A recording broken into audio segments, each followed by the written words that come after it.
Escuché un sonido que ninguna madre debería escuchar jamás. El puño de mi yerno golpeando el rostro de mi hija.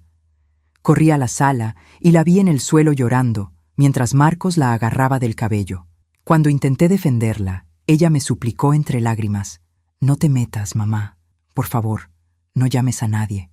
Mi corazón se partió en 1000 pedazos, pero en silencio tomé una decisión. Porque al amanecer, cuando tocaran esa puerta y él viera quiénes eran, su rostro se pondría completamente blanco. Pero antes de continuar, asegúrese de ya estar suscrito al canal y escriba en los comentarios desde dónde está viendo este video. Nos encanta saber hasta dónde llegan nuestras historias. Me llamo Rita, tengo 64 años, y durante toda mi vida creí que había visto lo peor que una madre podía presenciar. Enterré a mi esposo hace 12 años, superé un cáncer hace 7, y pensé que nada más podría romperme. Pero estaba equivocada. Porque no hay dolor comparable a ver a tu propia hija siendo golpeada por el hombre que juró amarla, mientras te suplica entre lágrimas que no hagas nada. Era el 23 de marzo de 2024, exactamente las 2 de la madrugada. Sé la hora exacta porque miré el reloj de la mesita de noche cuando los gritos me despertaron. Vivía con mi hija Daniela, mi yerno Marcos y mi nieta Sofía en una casa de 3 habitaciones en la Colonia del Valle. Daniela me había pedido que me mudara con ellos después de mi operación, y yo acepté pensando que sería temporal. 2 años después, seguía ahí. Los gritos venían de la sala. Me levanté con el corazón golpeándome el pecho, y cuando abrí la puerta de mi habitación, el olor a alcohol me golpeó como una pared. Marcos había llegado borracho nuevamente. Era la 4ª vez en ese mes, pero esta vez era diferente. Esta vez escuché el miedo real en la voz de mi hija. Caminé por el pasillo en penumbra, con las piernas temblándome. Desde mi habitación hasta la sala hay apenas 10 metros, pero esa noche parecieron kilómetros. Cada paso que daba, los insultos de Marcos se volvían más claros, más violentos, más desgarradores. «Eres una inútil, una mantenida de mierda», gritaba él con esa voz pastosa que da el tequila barato. Cuando llegué a la sala, la escena que vi me congeló la sangre. Daniela estaba de rodillas junto al sofá, con su pijama rosa rasgada en el hombro. Tenía el labio sangrando y un ojo que ya comenzaba a hincharse. Marcos estaba de pie frente a ella, tambaleándose, con los puños cerrados. Sus ojos estaban inyectados de rojo y en su rostro había una expresión que nunca le había visto. Puro odio. «Marcos, por favor», sollozaba Daniela con las manos levantadas en posición defensiva. «Los vecinos van a escuchar». Él la agarró del cabello. Vi cómo los dedos de ese hombre se enredaban en el pelo castaño de mi hija, ese mismo cabello que yo había trenzado cada mañana durante su infancia. La levantó tirando de su cabeza y Daniela gritó de dolor: «¡Suéltala!». Mi voz salió quebrada, apenas un susurro ahogado por el terror. Marcos giró su cabeza hacia mí. Durante un segundo interminable, nuestras miradas se encontraron. Luego soltó una carcajada amarga y empujó a Daniela, que cayó de nuevo al suelo golpeándose la cadera contra la mesita de centro. «Mira quién apareció», dijo arrastrando las palabras. «La santurrona de mi suegra. ¿Vienes a defender a tu hijita, Rita? ¿Vienes a decirme cómo debo tratar a mi esposa en mi casa?». Yo no sabía qué hacer. Mi cuerpo entero temblaba. Tengo 64 años, peso apenas 52 kilos, y ese hombre medía 1,80 y pesaba más de 90 kilos. Pero era mi hija, mi Daniela, la niña que llevé en mi vientre, que amamanté, que enseñé a caminar. «Mamá». La voz de Daniela me sacó de mi parálisis. Ella me miraba desde el suelo, con lágrimas corriendo por sus mejillas hinchadas. Y lo que dijo a continuación me destrozó el alma. «No te metas, mamá. Por favor, vete a tu cuarto. No llames a nadie. Por favor». ¿Cómo puede una hija pedirle eso a su madre? ¿Cómo puede alguien defender a quien la está destruyendo? Marcos se agachó junto a ella y le agarró la mandíbula con fuerza, obligándola a mirarlo. «¿Ves, suegrita? Ella no quiere que te metas, así que lárgate antes de que...». No terminó la frase. Daniela comenzó a llorar más fuerte, cubriéndose la cara con las manos. En ese momento, escuché otro sonido que me heló la sangre, el llanto suave de Sofía desde su habitación. Mi nieta de 8 años estaba despierta, escuchando todo. Eso fue lo que me hizo reaccionar.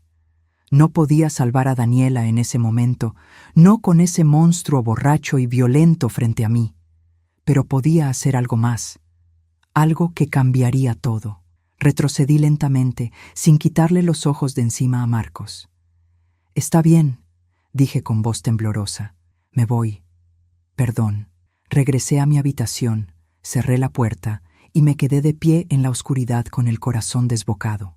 Los insultos continuaron en la sala, los golpes, los sollozos de Daniela. Cada sonido era una puñalada en mi pecho. Pero en lugar de quedarme paralizada por el miedo, tomé mi celular de la mesita de noche.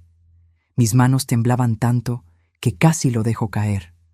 Abrí la puerta apenas una rendija, lo suficiente para que la cámara del teléfono pudiera captar lo que ocurría en la sala, y grabé todo.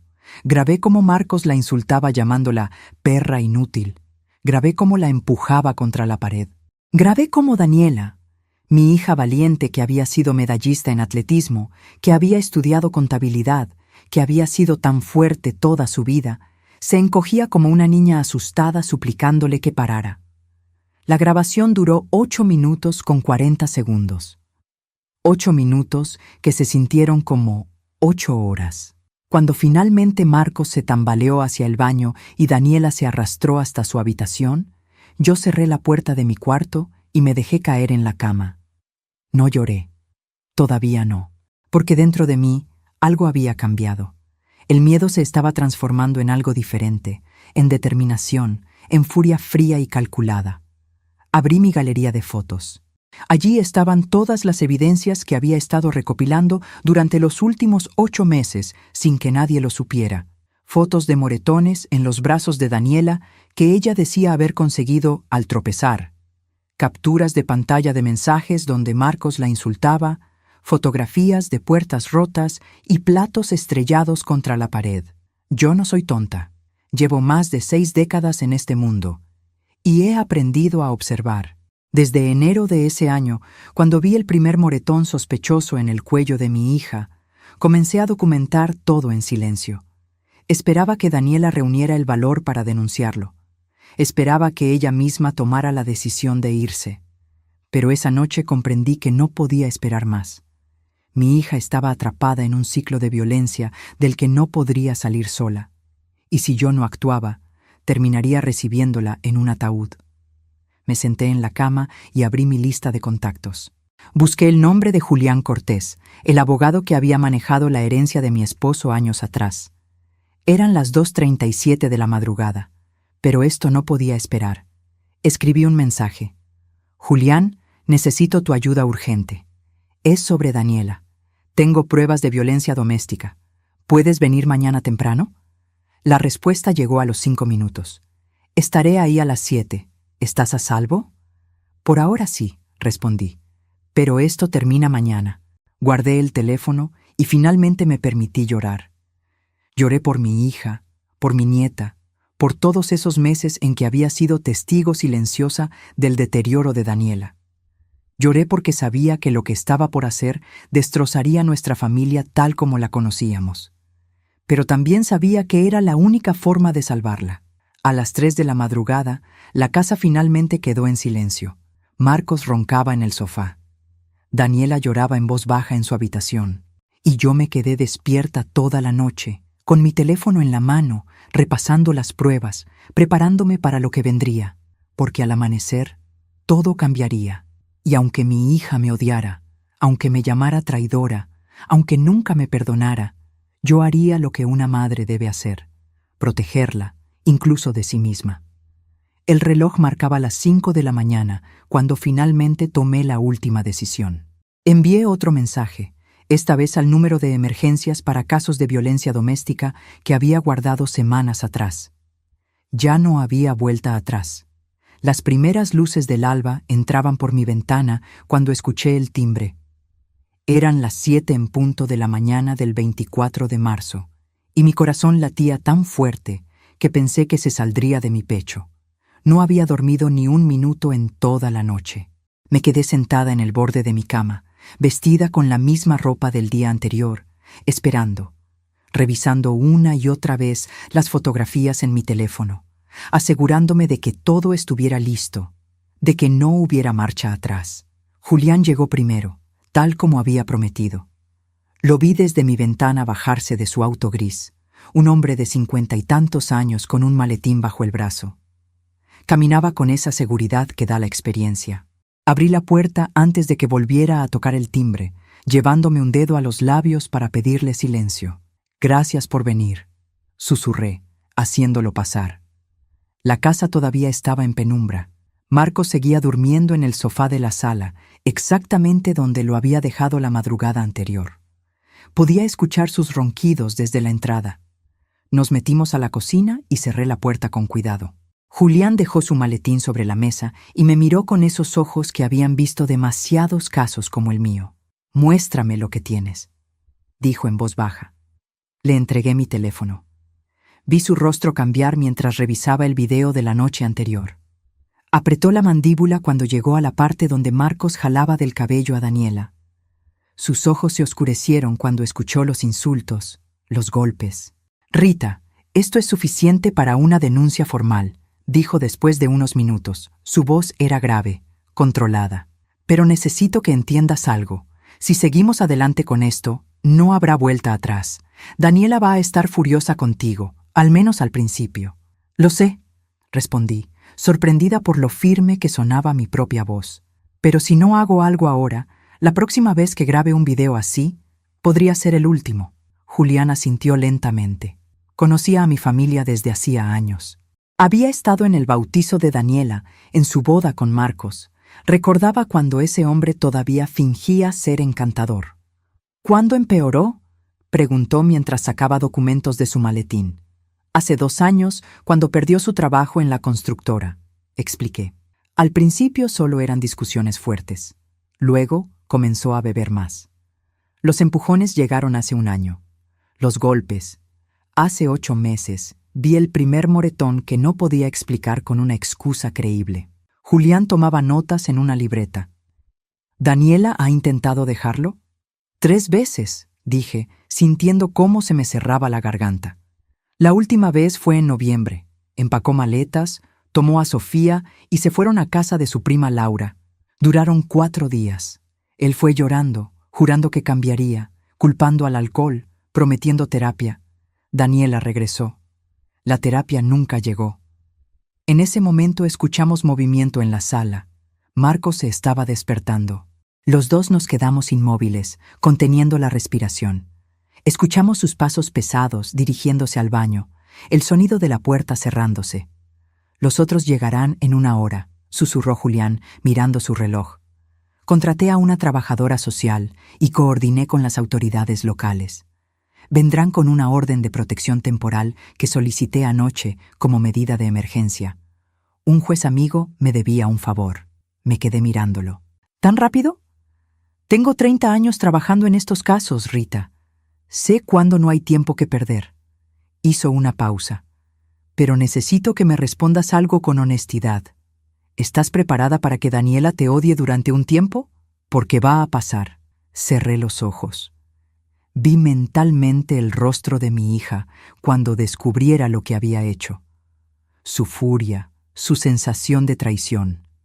Pero también vi su rostro de la noche anterior, hinchado, sangrando, roto. «Prefiero que me odie viva a llorarla muerta», respondí. Julián me apretó la mano. «Entonces, esperemos aquí, en silencio. Cuando lleguen, déjame manejar la situación legal. Tú solo mantente cerca de Sofía». La hora siguiente fue la más larga de mi vida.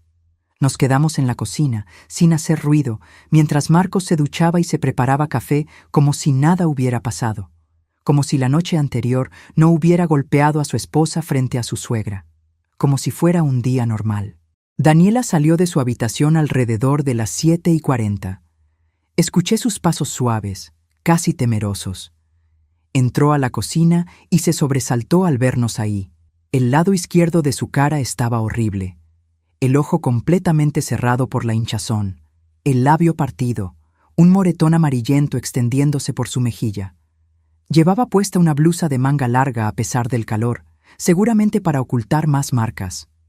«Mamá, ¿qué?», comenzó a decir, mirando a Julián con confusión. Luego la comprensión llegó a sus ojos. «No, mamá, no. ¿Qué hiciste?».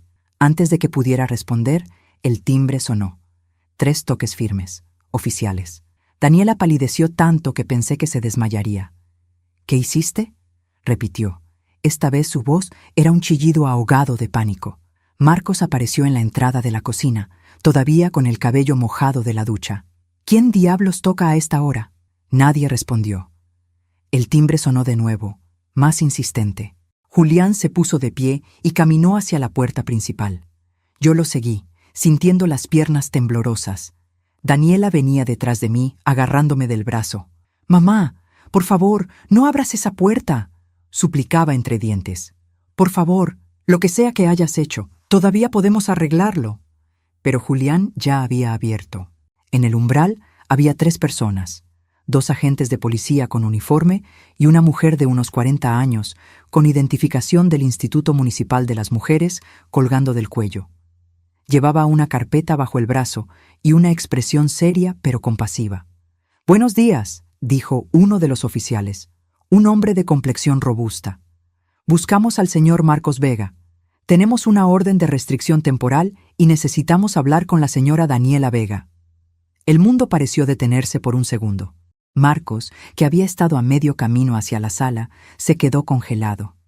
Su rostro, todavía rojizo por la resaca, perdió todo el color. Sus ojos fueron de los policías a mí, luego a Julián, y la comprensión lo golpeó como un martillo. «Tú», dijo, y su voz salió como un gruñido. «Tú hiciste esto, vieja entrometida». Dio un paso hacia mí, con los puños cerrados, y en ese momento vi el mismo odio de la noche anterior brillando en sus ojos. Pero esta vez no estábamos solos. Los 2 policías se interpusieron inmediatamente entre nosotros. «Señor Vega, mantenga la distancia», ordenó el otro oficial, una mujer de cabello corto. «Tenemos una orden judicial que indica...». «Esto es mi casa», gritó Marcos, y reconocí ese tono. Era el mismo de cuando estaba a punto de explotar. «No pueden entrar aquí sin mi permiso». «Sí podemos», respondió la trabajadora social con calma, mostrándole unos papeles. «Tenemos una orden de protección de emergencia emitida a las 6 de la mañana por el juzgado quinto familiar. Usted tiene 2 opciones. Puede salir de esta casa voluntariamente o será arrestado por desacato y los cargos por violencia doméstica serán procesados inmediatamente». Daniela comenzó a sollozar a mi lado. «No, no, no. Esto no está pasando». Yo quería abrazarla, decirle que todo estaría bien, que estaba haciendo esto por su bien. Pero Julián me había advertido. No era el momento. Todavía no. Marcos nos miraba a todos con incredulidad, como si no pudiera creer que su reino de terror estaba terminando. «Daniela», dijo, ignorando a los policías y fijando su vista en mi hija. «Diles que esto es un error. Diles que tu madre está loca. Vamos, amor, diles la verdad».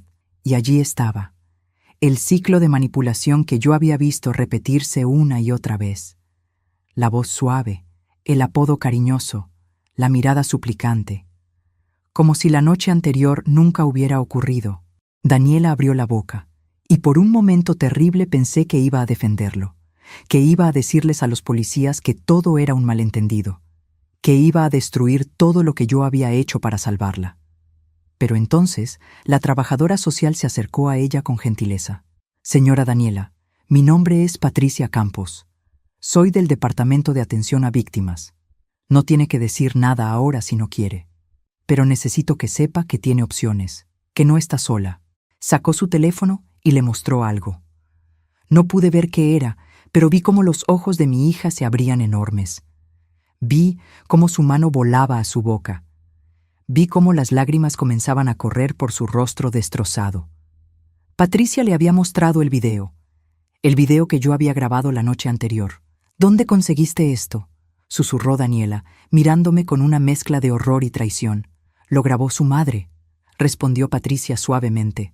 «Y también nos proporcionó otras evidencias que sugieren que esto no fue un incidente aislado». Marcos explotó. Esa perra entrometida. No tenía ningún derecho. Daniela, no los escuches. Tu madre siempre me ha odiado, siempre ha querido separarnos. El oficial lo agarró del brazo. Señor Vega, va a tener que acompañarnos a la estación. Puede ir voluntariamente o esposado. Usted elige. En ese momento, Sofía apareció en el pasillo. Mi pequeña nieta con su pijama de unicornios, abrazando su peluche favorito, mirando la escena con ojos enormes y asustados. «¿Mami?», dijo con voz temblorosa. «¿Por qué hay policías?». Todo el teatro de Marcos se derrumbó en ese instante. Ver a su hija lo desarmó de una forma que nada más podía hacerlo. Bajó la cabeza, derrotado. «Voy a buscar mis cosas», murmuró. Mientras uno de los oficiales lo escoltaba a la habitación para que empacara lo esencial, Patricia se sentó con Daniela en el sofá. Yo me quedé de pie junto a la ventana, observando, sintiendo cómo mi corazón se partía con cada sollozo de mi hija. Julián se acercó a mí y susurró: «Lo hiciste bien, Rita. Recuerda eso cuando las cosas se pongan difíciles». Marcos salió 15 minutos después con una maleta. Los policías le explicaron los términos de la orden de restricción. No podía acercarse a menos de 200 metros de Daniela, Sofía o de mí. No podía llamar, enviar mensajes ni contactar de ninguna forma.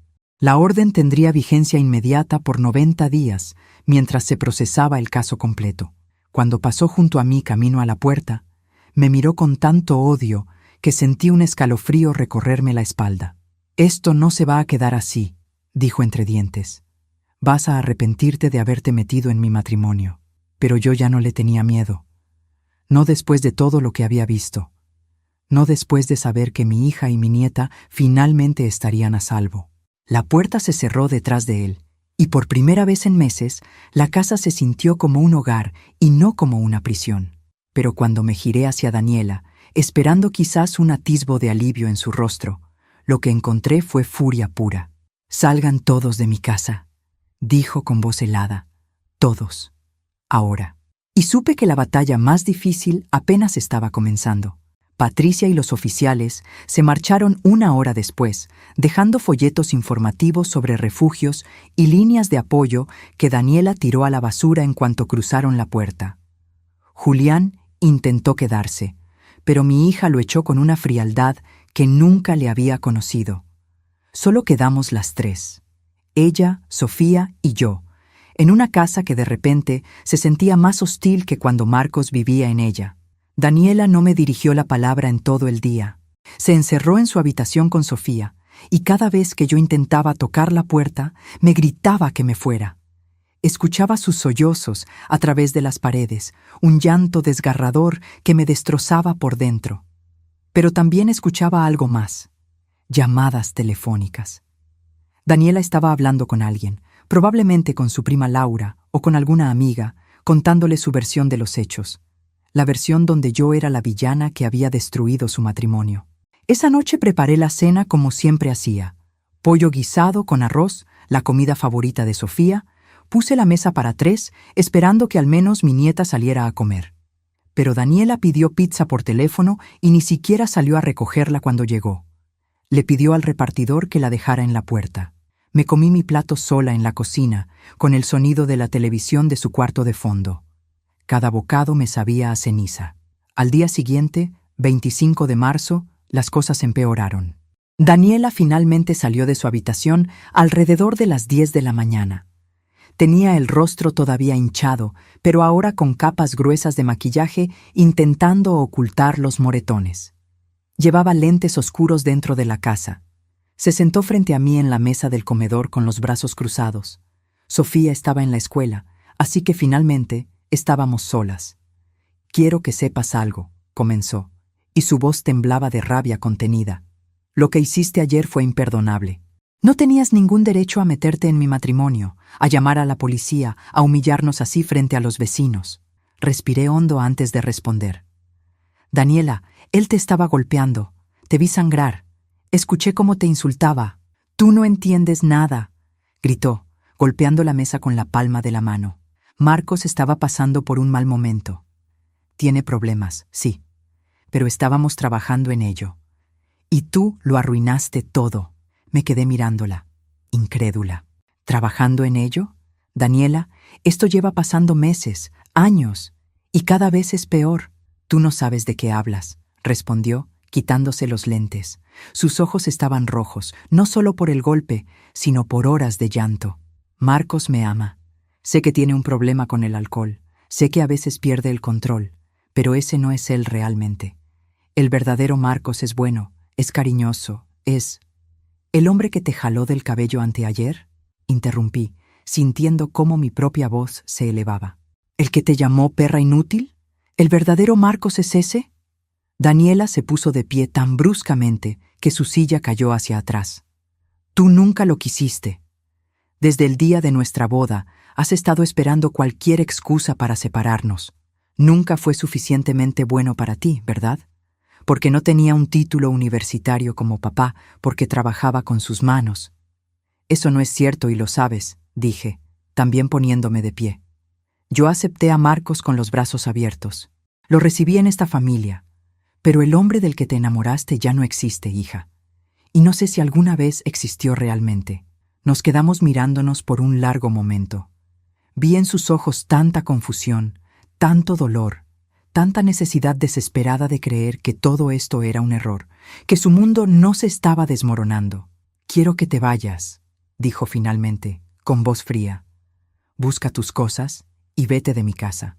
Sentí como si me hubieran dado un puñetazo en el estómago. Daniela. No, me interrumpió, levantando una mano. No quiero escuchar más. Hiciste tu elección cuando llamaste a la policía. Ahora yo hago la mía. No te quiero aquí. Antes de que pudiera responder, su teléfono sonó. Lo miró y su rostro se iluminó de una forma que me aterrorizó. Era él. Tenía que ser Marcos, violando la orden de restricción. No contestes, le supliqué. Daniela, por favor, si contestas esa llamada estarás... Pero ya había contestado. Se alejó hacia su habitación, cerrando la puerta con seguro. Alcancé a escuchar fragmentos de la conversación. Sí, mi amor. No, ella ya se va a ir. Te extraño tanto. Por supuesto que sí. Me quedé parada en la sala, temblando. Todo por lo que había luchado, todo el valor que había reunido, y Daniela estaba cayendo nuevamente en sus brazos a la primera oportunidad. Llamé a Julián inmediatamente. Contestó al segundo tono. Rita, ¿qué pasó? Está hablando con él, dije, odiando lo quebrada que sonaba mi voz. Acaba de llamarla y ella contestó como si nada. Julián, ¿qué hago? Escuché un suspiro pesado del otro lado. Esto es normal, lamentablemente. El ciclo de violencia incluye una fase de luna de miel, donde el agresor se muestra arrepentido y cariñoso. Pero escúchame bien. Tú ya hiciste tu parte. Presentamos la denuncia, tenemos las pruebas, el proceso legal sigue su curso, aunque Daniela no quiera cooperar. Pero si ella lo perdona, no puede perdonar cargos criminales, Rita. Eso está fuera de sus manos ahora. Lo que sí puede hacer es negarse a testificar. Pero tenemos tu video, las fotografías, y eso es suficiente. Hizo una pausa. ¿Te pidió que te fueras de la casa? ¿Sí? Entonces necesitas irte. No por cobardía, sino estratégicamente. Dame unas horas para preparar algo. No cuelgues, voy a hacer otra llamada. Me quedé en línea, escuchando música de espera, sintiéndome más perdida que nunca. 3 minutos después, Julián regresó. Escucha con atención porque esto es importante. Necesito que busques todos los documentos que puedas sobre las propiedades y cuentas bancarias de Daniela y Marcos, recibos, estados de cuenta, escrituras, lo que tengas acceso. ¿Por qué? Porque tengo un investigador privado que trabajó conmigo en casos anteriores. Le pedí que hiciera una búsqueda rápida del historial financiero de Marcos. Rita, hay cosas que necesitas saber. 1 hora más tarde, Julián llegó a la casa con una carpeta bajo el brazo. Daniela seguía encerrada en su cuarto. Nos sentamos en la cocina y él abrió la carpeta frente a mí. Prepárate, dijo, porque lo que voy a mostrarte va a doler. Comenzó a sacar documentos. Estados de cuenta bancarios, registros de transferencias, fotografías impresas de redes sociales. Con cada papel que ponía sobre la mesa, sentía cómo se me revolvía el estómago. Marcos ha estado retirando dinero de la cuenta conjunta que tiene con Daniela, explicó Julián, señalando los números. En los últimos 8 meses han desaparecido 230,000 pesos. Daniela probablemente no se ha dado cuenta porque él manejaba las finanzas. ¿230,000? Repetí, incrédula. ¿En qué los gastó? Julián sacó más papeles. Apuestas deportivas en línea, principalmente. Hay registros de depósitos constantes en sitios de casino. Pero eso no es todo. Empujó unas fotografías hacia mí. Estas son de su perfil de Facebook bajo un nombre falso. Nuestro investigador las encontró esta mañana. Tomé las fotografías con manos temblorosas. Eran de Marcos con una mujer joven, tal vez de 25 años, rubia, delgada. En una estaban abrazados en un restaurante. En otra, besándose junto a un auto. La fecha en las publicaciones, 3 semanas atrás. Su nombre es Brenda, continuó Julián con voz cuidadosa. Trabaja en el mismo gimnasio donde Marcos tiene membresía. Según lo que pudimos averiguar, llevan viéndose al menos 6 meses. No podía respirar. No podía pensar. Marcos no solo golpeaba a mi hija, no solo le robaba su dinero, sino que también la engañaba. Hay más, dijo Julián, y su expresión era sombría. Encontramos que alquiló un departamento a nombre de esa mujer. 2 recámaras en la colonia Narvarte. La renta es de 8,500 pesos mensuales, pagados con tarjetas de crédito que están a nombre de Daniela. Cerré los ojos, sintiendo náuseas. Mi hija está pagando el departamento de la amante de su marido. Sí. Nos quedamos en silencio por un momento. Luego, desde algún lugar profundo dentro de mí, surgió una determinación férrea. Daniela tiene que ver esto. ¿Estás segura? Va a ser devastador. Ya está devastada, respondí, recogiendo las fotografías y los documentos. Pero al menos esto será la verdad. Caminé hacia la habitación de mi hija y toqué la puerta con firmeza. Daniela, abre. Es importante. Ya te dije que te vayas. No hasta que veas esto. Después me iré si así lo quieres. Pero primero tienes que ver lo que Julián descubrió. Hubo un largo silencio. Luego escuché el seguro correrse. La puerta se abrió apenas unos centímetros. ¿Qué quieres ahora? Su voz sonaba cansada, derrotada. Le extendí las fotografías sin decir palabra. Vi cómo su expresión pasaba de molestia a confusión y luego a horror absoluto. Tomó las imágenes con manos temblorosas, mirándolas una por una. No, susurró. No, esto tiene que ser un error. No es un error, dije suavemente. Y tampoco es todo. Marcos ha estado sacando dinero de tu cuenta. Más de 200,000 pesos en los últimos meses. Hay pruebas de apuestas, de pagos a esa mujer, de un departamento que rentó para ella con tu dinero. Daniela se dejó caer en el suelo, todavía agarrando las fotografías. Las lágrimas comenzaron a correr por sus mejillas, mezclándose con el maquillaje, revelando nuevamente los moretones que intentaba ocultar. Él me dijo que me amaba, sollozaba. Esta mañana me llamó y me dijo que todo iba a estar bien, que esto era solo un malentendido, que íbamos a superarlo juntos. Me arrodillé junto a ella, queriendo abrazarla pero sin atreverme. Lo siento, mi amor. Siento tanto que esto te esté pasando. Julián apareció en el umbral de la puerta con el resto de los documentos. Los puso cuidadosamente en el suelo frente a Daniela. Señora Daniela, dijo con voz profesional pero amable. Sé que esto es difícil de procesar, pero necesito que entienda que mientras usted lo defiende, él está destruyendo su vida sistemáticamente. Los golpes, el robo, la infidelidad. Esto no es amor. Nunca lo fue.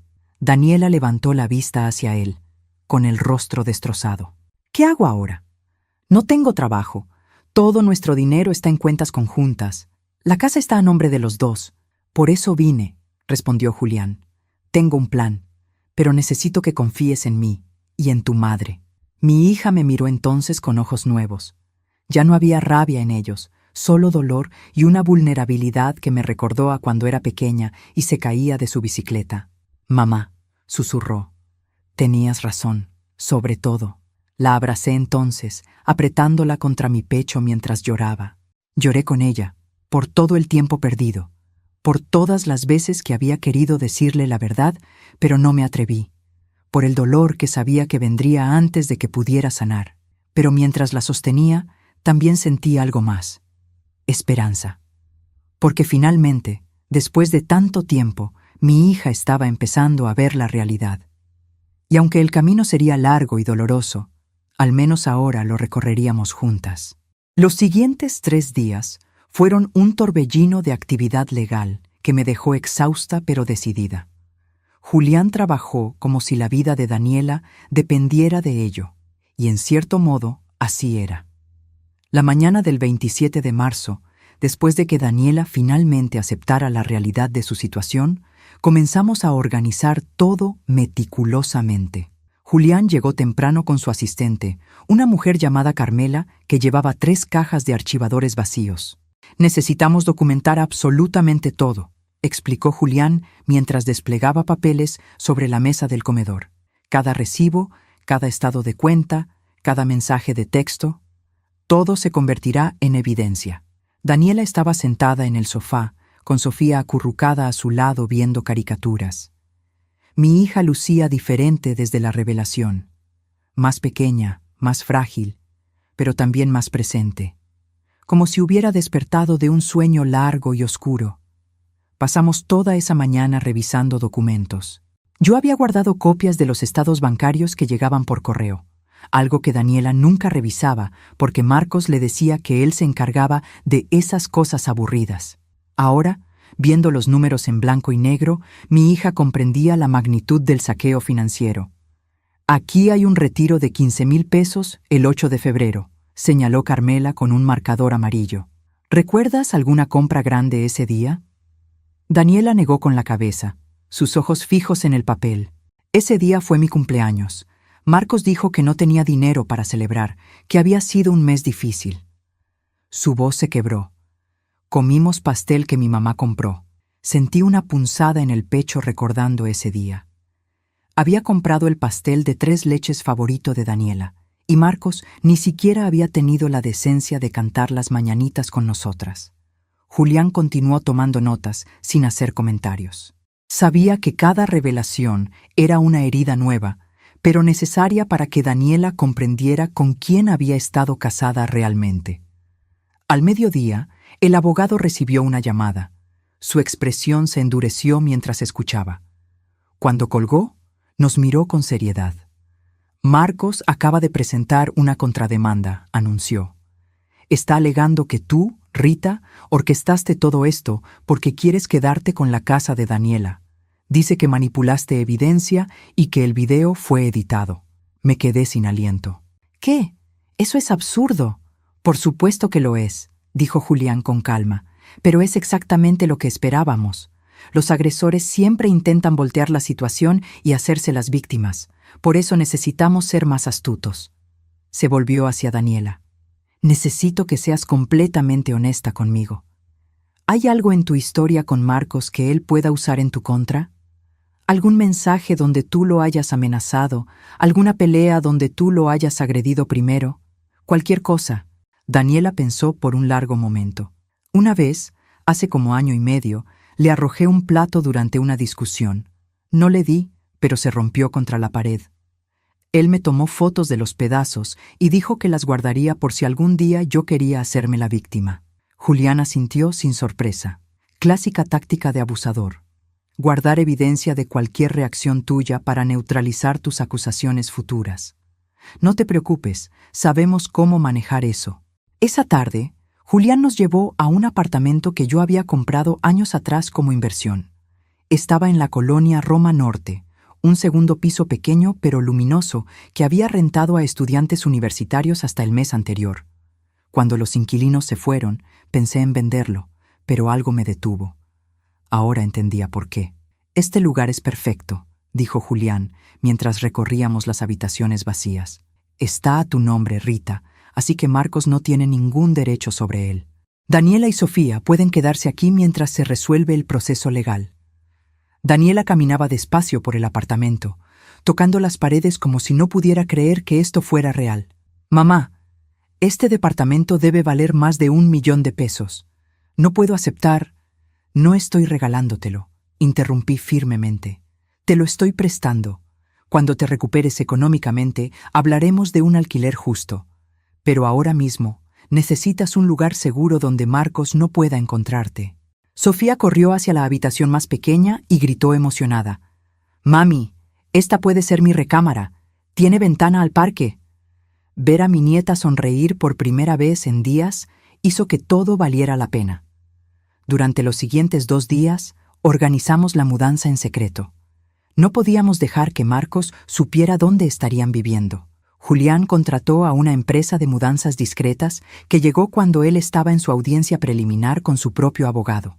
Empacamos todo lo esencial: ropa, documentos importantes, las pertenencias de Sofía, los muebles que Daniela había heredado de mi esposo. Dejamos atrás todo lo que Marcos había comprado o regalado. Mi hija no quería nada que le recordara a él. El 30 de marzo por la tarde, cuando terminamos de acomodar las últimas cajas en el apartamento nuevo, Julián nos reunió en la pequeña sala. «Ahora viene la parte difícil», dijo, sacando más documentos de su infaltable maletín. «Necesitamos congelar las cuentas bancarias conjuntas para evitar que Marcos siga robando dinero. También vamos a solicitar formalmente el divorcio con base en violencia doméstica, lo cual te dará ventaja en la repartición de bienes». Daniela firmó cada papel que Julián le ponía enfrente. Sus manos temblaban, pero su determinación era clara. Cada firma era un paso más lejos de Marcos, un paso más hacia su libertad. «¿Y la casa?», preguntó mi hija. «Está a nombre de los dos. La compramos juntos hace 6 años con el dinero que me dejó mi papá». Julián se reclinó en la silla. «Eso será más complicado. Tienes 2 opciones. Puedes pedir que se venda y se dividan las ganancias, o puedes comprar la parte de Marcos. Con lo que él te robó y su conducta criminal, podemos argumentar que mereces una compensación mayor». «No quiero esa casa», dijo Daniela con voz firme. «Cada rincón tiene recuerdos horribles. Quiero venderla y empezar de cero». Al día siguiente, 1 de abril, recibimos noticias del proceso criminal contra Marcos. La Fiscalía había decidido proceder con cargos formales: violencia familiar agravada, amenazas y desacato a la orden de restricción por haber contactado a Daniela telefónicamente. «Está enfrentando hasta 5 años de prisión si lo encuentran culpable», explicó Julián. «Pero lo más probable es que acepte un acuerdo: tiempo reducido a cambio de declararse culpable, clases de manejo de ira y libertad condicional estricta». «¿Significa que va a salir libre?», preguntó Daniela, con pánico creciendo en su voz. «Con restricciones severas», aclaró Julián. «No podrá acercarse a ustedes, tendrá que reportarse regularmente con un oficial de libertad condicional, y cualquier violación lo enviará directo a prisión. Es el mejor escenario realista». Pero el 2 de abril todo se complicó. Marcos había contratado a un abogado agresivo que comenzó a esparcir rumores entre conocidos mutuos. Decía que Daniela era una mentirosa, que yo era una suegra manipuladora que siempre había odiado a mi yerno, que las pruebas estaban fabricadas. Laura, la prima de Daniela, llamó esa tarde. Su tono era cauteloso, casi acusatorio. «Daniela, ¿es verdad que tu mamá inventó todo esto porque quiere controlarte? Marcos me contactó por Facebook y me mostró mensajes donde tú le decías que lo amabas, que todo estaba bien. Vi cómo mi hija apretaba el teléfono con tanta fuerza que sus nudillos se pusieron blancos. Laura, mi mamá me salvó la vida. Marcos me golpeaba, me robaba dinero, me engañaba con otra mujer. Todo lo que te dijo es mentira». Hubo silencio del otro lado. Luego: «Lo siento, prima». «¿Es que él sonaba tan convincente? Me mostró las fotos de cuando le lanzaste el plato. Dijo que tú eras la agresiva».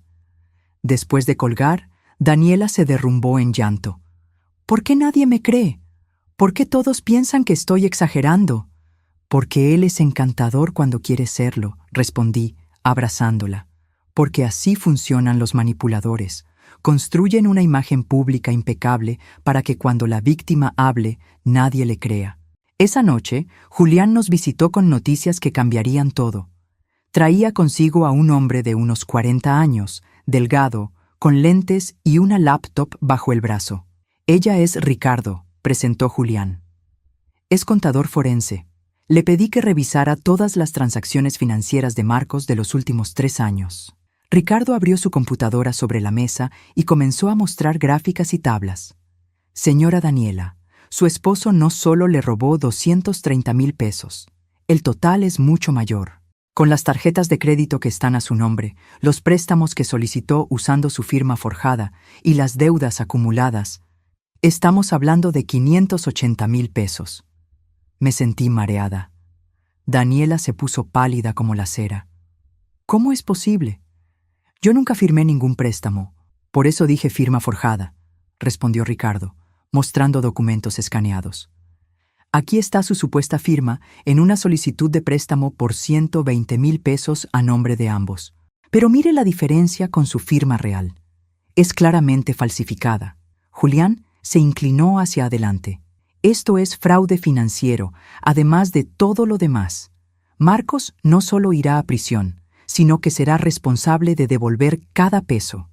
Y tú, Daniela, puedes demandar que se cancelen esas deudas fraudulentas. Por primera vez desde que todo comenzó, vi un destello de esperanza real en los ojos de mi hija. Pero también vi algo más. Una tristeza profunda por todo el tiempo perdido, por los años entregados a un hombre que nunca la valoró, que solo la vio como un medio para obtener dinero y control. ¿Cómo fui tan ciega?, susurró esa noche, cuando todos se habían ido y solo quedábamos ella y yo en el apartamento. Sofía dormía en su nueva habitación, abrazando su peluche. «No fuiste ciega», le dije, tomando sus manos. «Fuiste humana. Confiaste en alguien que amabas. Eso no te hace tonta, te hace valiente. Lo cobarde hubiera sido no amar nunca por miedo a salir herida». Daniela apoyó su cabeza en mi hombro. «Gracias, mamá, por no darte por vencida conmigo, por salvarme aunque yo no quisiera ser salvada». La abracé, sintiendo cómo su cuerpo temblaba con sollozos silenciosos. Sabía que el camino hacia la sanación sería largo, que habría retrocesos y momentos de duda, que Marcos intentaría manipularla nuevamente. Pero también sabía que esta vez mi hija no estaba sola, y que juntas éramos más fuertes que cualquier monstruo que intentara destruirnos. Los meses que siguieron fueron una montaña rusa emocional que ninguna de nosotras estaba preparada para enfrentar.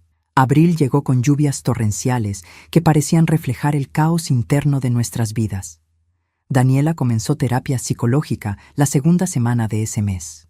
Su terapeuta, la doctora Morales, una mujer de 60 años con décadas de experiencia tratando víctimas de violencia doméstica, le advirtió desde la primera sesión que el camino no sería lineal. «Habrá días en que querrás regresar con él», le dijo a mi hija, según me contó después. «Tu cerebro está acostumbrado al ciclo de abuso. La parte de ti que todavía recuerda los buenos momentos intentará convencerte de que puedes salvarlo, cambiarlo, recuperar al hombre del que te enamoraste». Y la doctora Morales tenía razón. El 15 de abril encontré a Daniela llorando en el baño del apartamento a las 3 de la madrugada. Tenía su teléfono en las manos, mirando viejas fotografías de su boda. «Se veía tan feliz ese día», sollozaba mientras yo me sentaba en el suelo junto a ella. «Mira su sonrisa, mamá. Ese era el verdadero Marcos, el hombre que me prometió amor eterno frente a 150 invitados. Ese también era Marcos», respondí suavemente. «Los abusadores no son monstruos todo el tiempo. Si lo fueran, nadie se quedaría con ellos. Te mostró esa versión para atraparte y luego reveló quién era realmente cuando ya te tenía».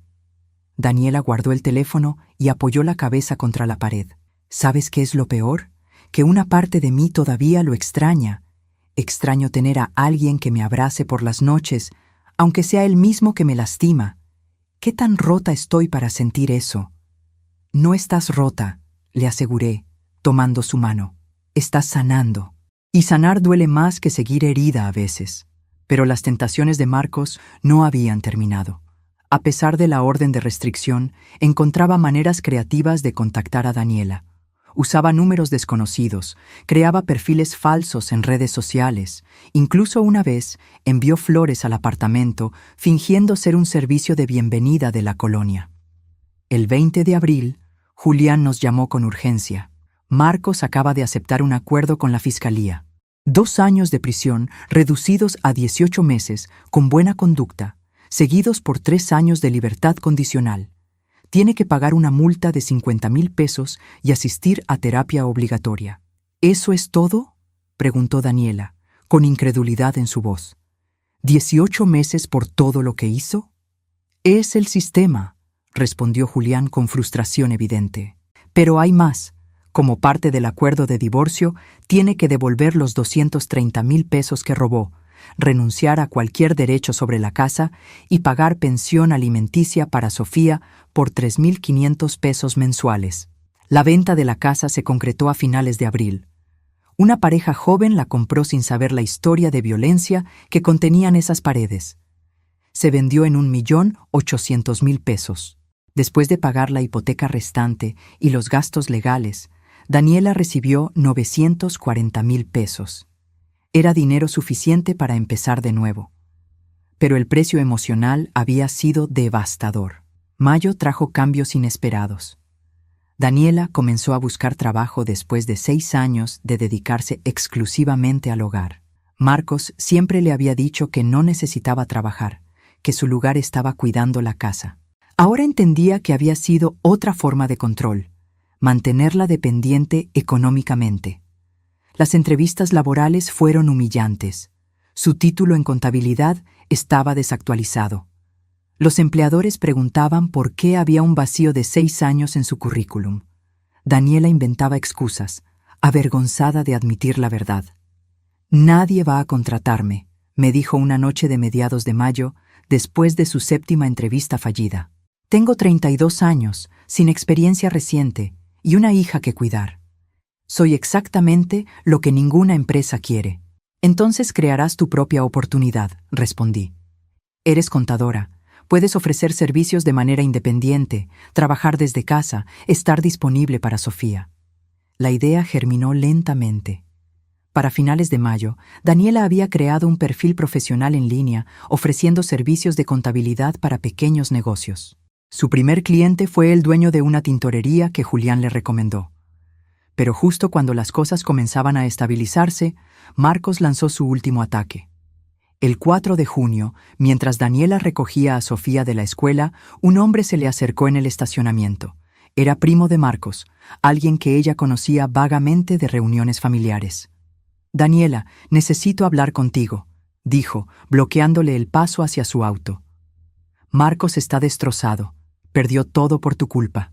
¿Sabes que su madre tuvo que vender su casa para pagar su fianza y los abogados? Mi hija intentó rodearlo, pero él continuó hablando más fuerte. Era un buen hombre hasta que tu mamá se metió. Ella fue quien te lavó el cerebro, quien te convenció de inventar todas esas mentiras. Marcos nunca te tocó. Todos lo sabemos». Sofía comenzó a llorar, asustada por la confrontación. Daniela la tomó de la mano y finalmente logró llegar al auto. Pero mientras manejaba de regreso al apartamento, sus manos temblaban tanto que tuvo que detenerse 2 veces para recuperar la compostura. Esa noche me llamó desde el baño, con la voz quebrada. «Mamá, tal vez sí exageré. Tal vez no fue tan malo como lo recuerdo. Quizás si yo hubiera sido mejor esposa». «Daniela, detente», la interrumpí firmemente. «¿Recuerdas tu ojo morado? ¿Recuerdas el labio partido? ¿Recuerdas el video donde él te jala del cabello? Eso no es exagerar. Eso es sobrevivir». Pero el daño estaba hecho. Durante las siguientes semanas, noté cómo Daniela se retraía nuevamente. Dejó de contarme sobre su día. Se volvió distante, casi fría. Cuando yo intentaba visitarlas, siempre tenía alguna excusa. Estaba ocupada con trabajo. Sofía tenía tarea, necesitaba descansar. El 20 de junio, la verdad salió a la luz. Julián me llamó con urgencia. «Rita, tenemos un problema. Daniela fue a visitar a Marcos a prisión». Sentí como si el suelo se abriera bajo mis pies. «¿Qué? ¿Cómo es posible?» Encontró la manera de ponerse en la lista de visitantes usando su apellido de soltera. Lo visitó hace 3 días. Mis contactos en el sistema penitenciario me informaron. Manejé hasta el apartamento inmediatamente, mi corazón latiendo con furia y miedo. Toqué la puerta con fuerza. Daniela abrió con expresión culpable, ¿Fuiste a verlo? Pregunté sin rodeos. Después de todo lo que hizo, después de todo lo que pasamos, ¿fuiste a visitarlo a la prisión? Daniela no negó nada. Solo se quedó ahí, con los brazos cruzados defensivamente. Necesitaba verlo. Necesitaba escuchar su versión. ¿Su versión? Casi grité las palabras. ¿Qué versión puede existir de un hombre golpeándote en video? Él me explicó que estaba pasando por mucho estrés, respondió mi hija, y su voz sonaba como la de un robot repitiendo un guión. Que el alcohol lo hacía perder el control. Que si yo lo hubiera apoyado más en lugar de quejarme todo el tiempo. Daniela, ¿te estás escuchando? Estás repitiendo exactamente las excusas que un abusador usa para justificar lo injustificable. No entiendes, mamá, dijo con ojos llorosos. Él ha cambiado. Está en terapia obligatoria en la prisión. Me escribió cartas pidiéndome perdón. Dice que cuando salga va a ser diferente. Que me ama y que soy lo único que le importa. Sentí una mezcla de rabia y desesperación tan intensa que tuve que sentarme.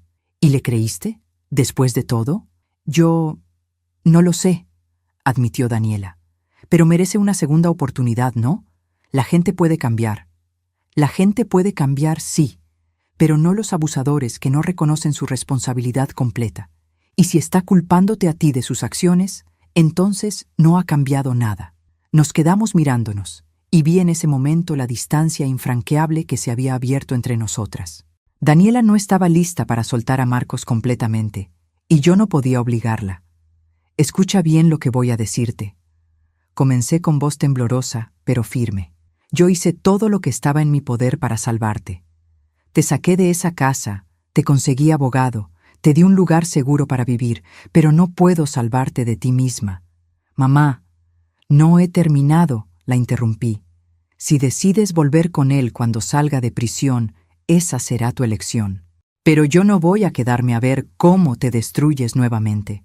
No voy a normalizar el abuso en presencia de Sofía. Y definitivamente no voy a financiar tu regreso con él. Daniela palideció. ¿Qué estás diciendo? Que el apartamento donde vives es mío. Si Marcos pone un pie en él, tendrás que irte. No recibirás más apoyo financiero de mi parte. No seré tu red de seguridad para que puedas caer una y otra vez en el mismo patrón. ¿Me estás abandonando? Su voz se quebró. No, respondí, con lágrimas corriendo por mis mejillas. Te estoy amando lo suficiente como para dejarte enfrentar las consecuencias de tus decisiones. Porque mientras yo siga rescatándote, nunca aprenderás a rescatarte a ti misma. Tomé mi bolso y caminé hacia la puerta. Antes de salir, me volví una última vez. Cuando estés lista para valorar lo que tienes, para proteger a tu hija, para dejar de buscar amor en quien solo te ofrece dolor, aquí estaré. Pero no voy a participar en tu autodestrucción. Cerré la puerta detrás de mí y bajé las escaleras con piernas temblorosas. En el auto, finalmente me permití llorar. Lloré por mi hija que seguía atrapada en las garras emocionales de su abusador. Lloré por Sofía, que crecería viendo esos patrones. Lloré por mí misma, por tener que elegir entre mi amor de madre y lo que sabía que era correcto. Pero mientras manejaba de regreso a mi propia casa, también sentí algo parecido a paz, porque había hecho todo lo humanamente posible. Y ahora, Daniela tendría que caminar su propio camino, caer si era necesario, y aprender que algunas lecciones solo se comprenden cuando las vives en carne propia. Solo esperaba que cuando cayera nuevamente todavía estuviera viva para levantarse. 18 meses. Ese fue el tiempo que pasó sin que Daniela y yo tuviéramos una conversación real.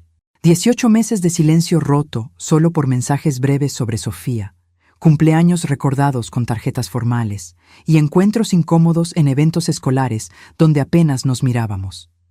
Julio, agosto, septiembre pasaron como una neblina gris.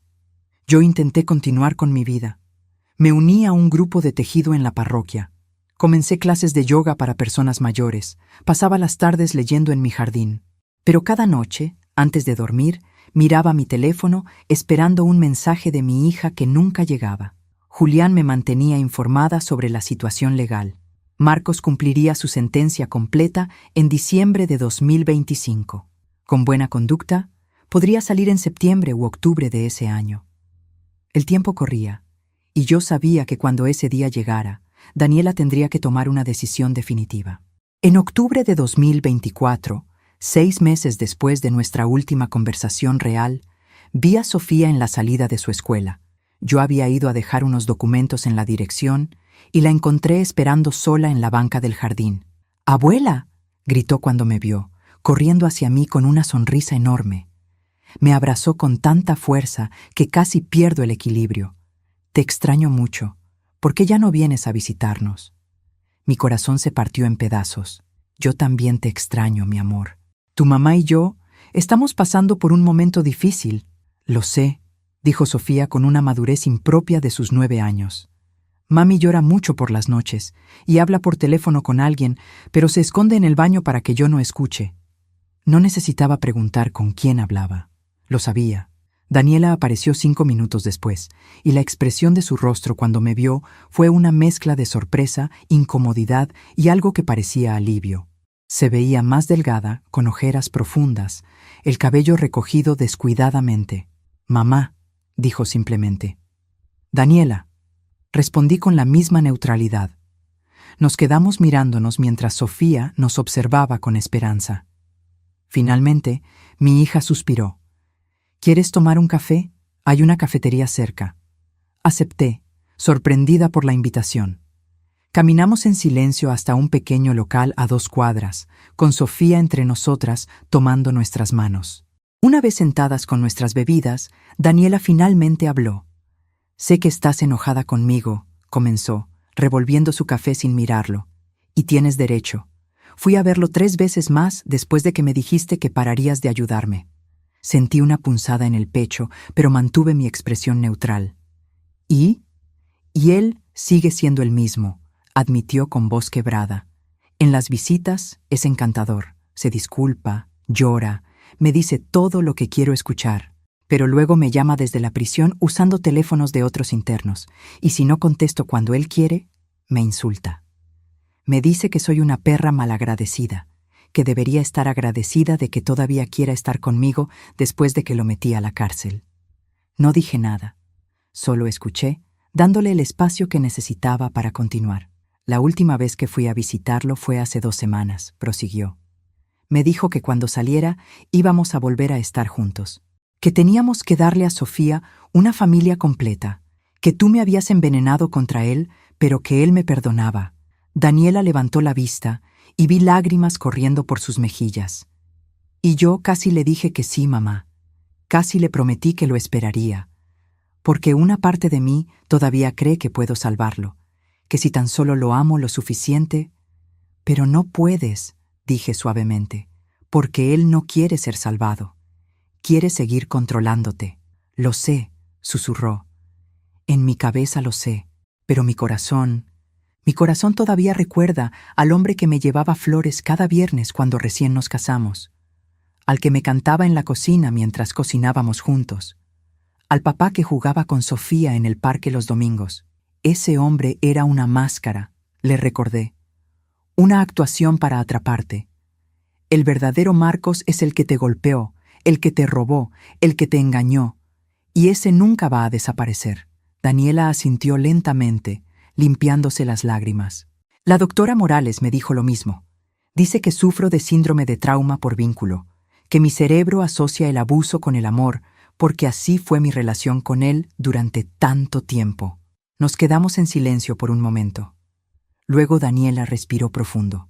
«Necesito pedirte perdón por no escucharte, por defenderlo cuando tú solo intentabas protegerme, por desperdiciar todo tu esfuerzo y sacrificio yendo a verlo como una tonta». «No eres una tonta», la interrumpí, tomando su mano sobre la mesa.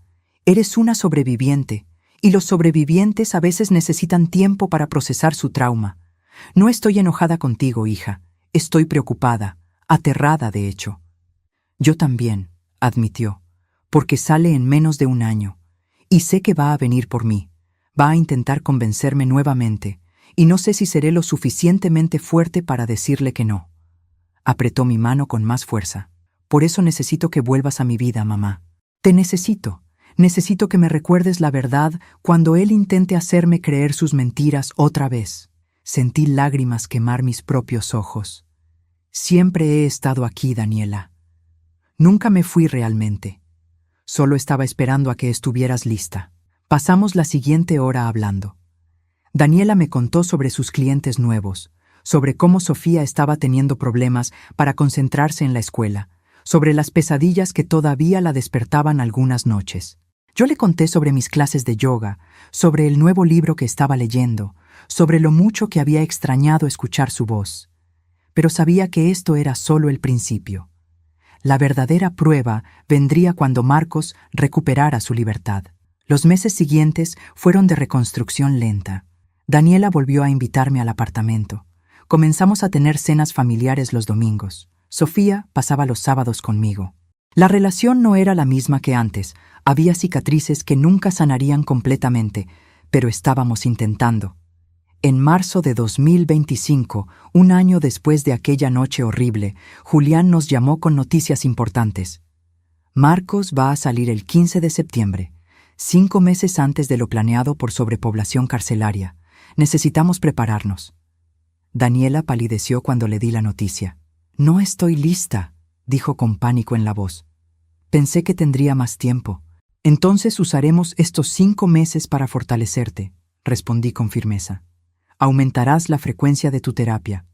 Julián actualizará la orden de restricción, y yo estaré contigo cada paso del camino. Pero en agosto, algo sucedió que cambió todo. Daniela recibió una carta de Marcos enviada desde prisión. La encontré en la mesa de su cocina un martes por la tarde cuando fui a visitarla. Estaba abierta, claramente leída y releída múltiples veces. La carta estaba llena de promesas y disculpas, escritas con caligrafía cuidadosa. Hablaba sobre su transformación en prisión, sobre cómo había encontrado a Dios, sobre cómo finalmente entendía el daño que había causado. La última línea decía: «Cuando salga, solo quiero una oportunidad de demostrarte que soy el hombre que mereces. Te amo, Daniela, siempre te amaré».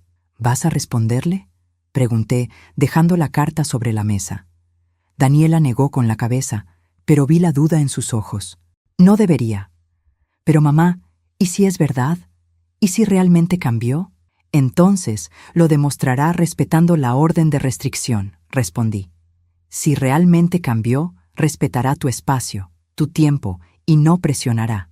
Los abusadores que realmente se transforman entienden que la reconciliación no es un derecho, es un privilegio que debe ganarse con años de cambio consistente. El 15 de septiembre llegó más rápido de lo que cualquiera de nosotras hubiera querido. Julián confirmó que Marcos había sido liberado a las 9 de la mañana. Para el mediodía, ya había intentado contactar a Daniela usando un número nuevo. Mi hija me mostró el mensaje con manos temblorosas. Ya estoy libre. Necesito verte. Por favor, solo dame una oportunidad de hablar contigo. Te lo ruego. No respondas, le aconsejé. Eso es exactamente lo que espera. Está probando hasta dónde puede presionar. Daniela bloqueó el número, pero 3 horas después llegó otro mensaje desde un número diferente. Luego otro. Y otro. Para la noche, había recibido 12 mensajes desde 8 números distintos, cada uno más desesperado que el anterior. El tercer día después de su liberación, Marcos apareció fuera de la escuela de Sofía. No se acercó.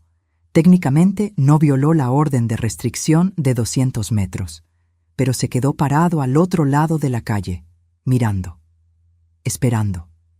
Daniela lo vio cuando llegó a recoger a nuestra nieta. Me llamó inmediatamente con la voz llena de pánico. «Mamá, está aquí. No sé qué hacer. Está solo, parado ahí, mirándome. Toma fotos», instruí mientras ya salía hacia mi auto. «Documenta todo y llama a Julián ahora mismo». Para cuando llegué a la escuela 15 minutos después, Marcos ya se había ido, pero el daño estaba hecho. Daniela temblaba tanto que apenas podía sostener las llaves del auto. Esa noche, Sofía hizo la pregunta que cambiaría todo. Estábamos las 3 cenando en el apartamento cuando mi nieta, que había estado inusualmente callada, dejó su tenedor y miró a su madre. «Mami, ¿papá va a volver a vivir con nosotras?». Daniela se quedó congelada. ¿Por qué preguntas eso, mi amor? Porque lo vi hoy afuera de la escuela, respondió Sofía con voz pequeña. Y me acordé de cuando vivía con nosotros, de cuando gritaba y rompía cosas, de aquella noche cuando le pegó a ti y tú caíste al suelo. Lágrimas comenzaron a correr por sus mejillas. «Mamá, ¿él va a volver a pegarte?» Vi cómo algo se rompía en el interior de Daniela, como si las palabras inocentes de su hija finalmente penetraran la última barrera de negación que quedaba. «No, bebé», dijo mi hija, arrodillándose junto a Sofía y abrazándola fuertemente. «Él nunca volverá a lastimarnos, nunca más». Esa noche, después de que Sofía se durmiera, Daniela y yo nos sentamos en el sofá con té de manzanilla. «Vi su rostro hoy», dijo mi hija, mirando su taza, «cuando estaba parado afuera de la escuela. No había amor en sus ojos, mamá. Había posesión. Me miraba como si fuera un objeto que le habían robado y quería recuperar. Porque eso es lo que eres para él», respondí suavemente. «No su esposa, no una persona, solo una posesión que perdió y quiere de vuelta». Daniela asintió lentamente. La doctora Morales tenía razón. Todo este tiempo he estado enamorada de un fantasma, de un hombre que nunca existió realmente. El verdadero Marcos. El verdadero Marcos me aterra. ¿Y ahora qué vas a hacer? Mi hija respiró profundo, y vi una determinación en sus ojos que no había visto en años. Voy a vivir. Voy a criar a mi hija. Voy a construir mi negocio. Voy a seguir en terapia. Y voy a dejar de esperar que un hombre me complete, porque finalmente entiendo que yo siempre he estado completa. Me acerqué y la abracé, sintiendo cómo su cuerpo se relajaba contra el mío. «Estoy tan orgullosa de ti», susurré. «Gracias por no rendirte conmigo, mamá», respondió con voz quebrada. «Aunque yo me había rendido en mí misma, tú nunca lo hiciste». Nos quedamos así por largo rato, madre e hija, sobrevivientes de una guerra que ninguna había elegido pelear, pero que ambas habíamos ganado. Los meses siguientes no fueron fáciles. Marcos siguió intentando contactarla, violó la orden de restricción 2 veces más y terminó con 6 meses adicionales de prisión. Daniela tuvo recaídas emocionales, días donde dudaba, noches donde lloraba por lo que pudo haber sido. Pero cada vez que flaqueaba, miraba a Sofía. Veía a su hija riendo, jugando, creciendo sin miedo. Y eso era suficiente para recordarle por qué valía la pena seguir adelante. Ahora, sentada en mi jardín un domingo por la tarde de octubre de 2025, veo a Daniela y Sofía jugando con mis plantas. Mi hija tiene 33 años y finalmente está aprendiendo a ser libre. ¿Nuestra relación volvió a ser como antes? No. Las cicatrices permanecen. Hay conversaciones que todavía evitamos, momentos de tensión que probablemente nunca desaparecerán. Daniela todavía carga con la culpa de no haberme escuchado antes, y yo cargo con el peso de haber tenido que usar amor duro cuando quería solo abrazarla. Pero estamos aquí, estamos vivas, estamos juntas. Y eso, después de todo lo que pasamos, es más de lo que muchas familias pueden decir. Aprendí que salvar a alguien no siempre significa rescatarlo de inmediato. A veces significa plantar semillas de verdad y esperar pacientemente a que germinen, aunque tome años. Significa establecer límites dolorosos, porque el amor sin límites se convierte en complicidad. Significa dejar que la persona que amas caiga, sabiendo que solo tocando fondo aprenderá a construir su propia escalera. Y aprendí que el amor de una madre no es suave y cómodo siempre. A veces es duro, incómodo, desgarrador, pero es real, y al final es lo único que permanece cuando todo lo demás se derrumba. Daniela finalmente está aprendiendo a amarse a sí misma. Y yo estoy aquí, no para salvarla, sino para caminar a su lado mientras ella se salva a sí misma, porque ese, al final, era el verdadero objetivo desde el principio.